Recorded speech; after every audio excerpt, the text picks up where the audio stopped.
Right now on WHAS 11 News at noon, it is a dreary Tuesday across Kentuckiana. We are tracking some drier conditions for the afternoon before colder air and light snowfall returns to the forecast. I'll have those details coming up. A suspect charged in the murder of United Healthcare CEO. What we know about this man and the tip police used to track him down. And marking 3 years since the devastating tornado outbreak in western Kentucky, we're in Mayfield right now for a dedication to benefit one of the survivors.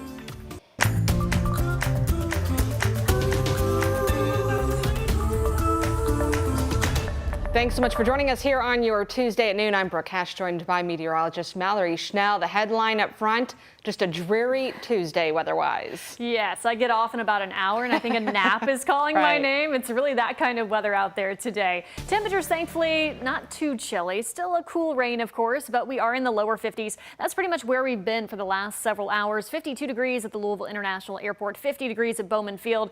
Winds coming in from the west-northwest, just around 8 miles per hour. So we've had a few rounds of these very light rain showers, some sprinkles, some drizzle throughout the morning. But if we take a big picture view here, you can see we're kind of at the tail end of this. So that moisture is continuing to track northeastward at this lunchtime hour.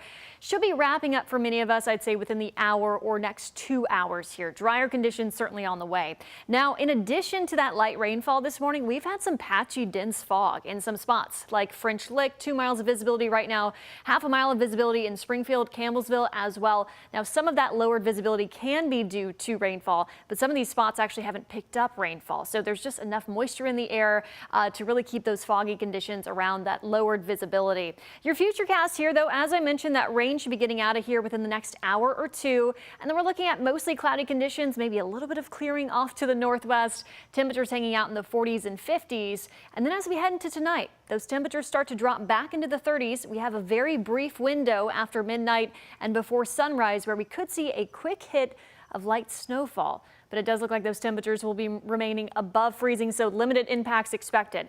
However, another chance for some light snow is on the way tomorrow afternoon. We'll be talking much more about that and the cooler temperatures on the way coming up in our 7-day forecast.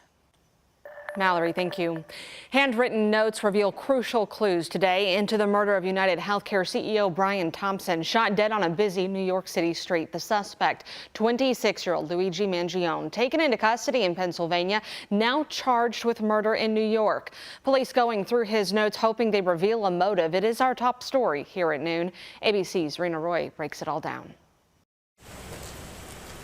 Luigi Mangione behind bars, charged with the murder of United Healthcare CEO Brian Thompson, the 26-year-old Maryland native graduating from the University of Pennsylvania and a prestigious all-boys private high school in Baltimore, where he was valedictorian in 2016.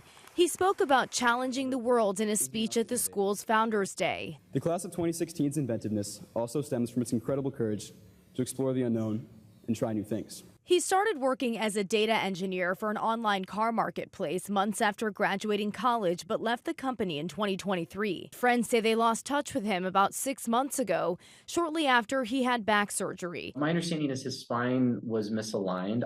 It wasn't like he was always in severe pain, but it seems like certain things would trigger it. Mangione was spotted by a McDonald's employee in Altoona, Pennsylvania Monday. Arrested by local police on gun and forgery charges after they found a ghost gun and suppressor on him along with this fake ID. But police say they knew it was their guy as soon as Mangione took his face mask off. As soon as we asked him to pull it down, my partner and I recognized him immediately. Just from what we saw in the media with photos, videos, we just didn't even think twice about it. We knew that was our guy. When asked if he'd been to New York, police say Mangione became quiet and started to shake.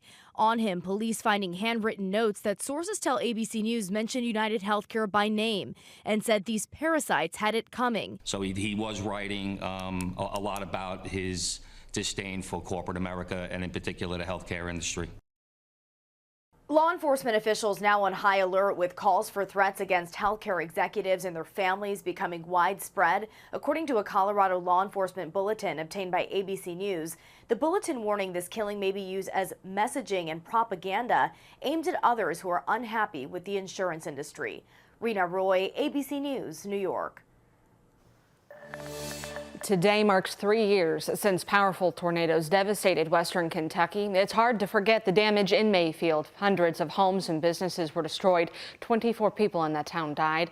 Mayfield is still working to rebuild. Back in June, Governor Andy Beshear announced $30 million would go toward revitalizing Mayfield's downtown. Another $230 million to help hundreds of affordable rental homes. Construction is set to begin in the spring. And we have a crew in Mayfield at this moment for a dedication of a home for one of the tornado survivors.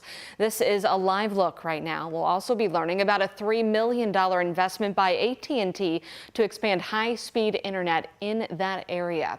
This afternoon, the governor is expected to join local leaders in Muhlenberg County to celebrate the first Habitat for Humanity home for tornado survivors there. Overall, 80 people were killed across several counties in that December 2021 outbreak.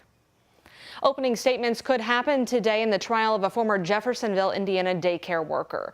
Brittany Baylor is accused of neglecting a child, leading to their death. The 35-year-old was charged with the death of an infant who died from a head injury in 2022. And while she was in jail on those charges, Indiana State Police then charged her with another count of child abuse, this one coming from an infant who was sent home from her care with a broken leg. An official with the Clark County Court said jury selection will continue today with possible opening statements to follow. A woman charged for her involvement in the November 11th hit and run has been ordered to have no contact with her co-defendant.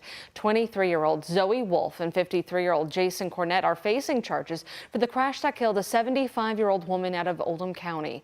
Police said Cornett had alcohol in his system when he got into the driver's seat. Investigators determined he tried to hide his involvement and that Wolf knowingly drove his truck out of Oldham County the day after that crash. Wolf is charged with tampering with physical evidence and due back in court on January 29th. So there is no safe level of lead in someone's blood, and there is no cure for lead poisoning. So lead can enter the body when someone inhales or ingests particles found in lead-contaminated paint, dust, soil, or drinking water. Thousands of Louisville homes were built using lead paint before it was banned in 1978. Well, now landlords renting out those homes must test for it. It's a requirement the Louisville Metro Council passed in 2022, but that portal for submitting lead inspections just opened, as our Ian Hardwick reports. Testing for lead in Louisville can be as simple as squeezing a trigger. By our estimation, Louisville has thousands of properties that are dealing with some type of lead contamination. Lead poisoning is associated with learning problems, growth delays, and behavioral issues, according to the CDC and U of L public health professor Brian Gwynn. Anyone renting out a home built before 1978, the year lead paint was banned, is required to have it inspected for lead. Each yellow dot on this map provided by the health department shows those rental units. The results will go online for the public to view, but after a week of the portal being open, no landlords have submitted inspections. The deadline is November 2025 for any home built before 1940.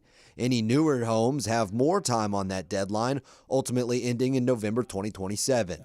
Some of this work will take longer than other work depending on the amount of lead found in a property. Over 500 West Louisville children tested positive for lead poisoning from 2012 to 2021, an issue the public health department says is more serious in these neighborhoods because of the number of old homes that still had that lead paint inside them. Gwen, who's been out in West End neighborhoods testing homes for lead, said over 10,000 children across the whole city suffer from lead poisoning. But that doesn't have to be our city's destiny. And I think this lead registry will go a long way in protecting children in the future. That's with 3 years still left on the registry's completion.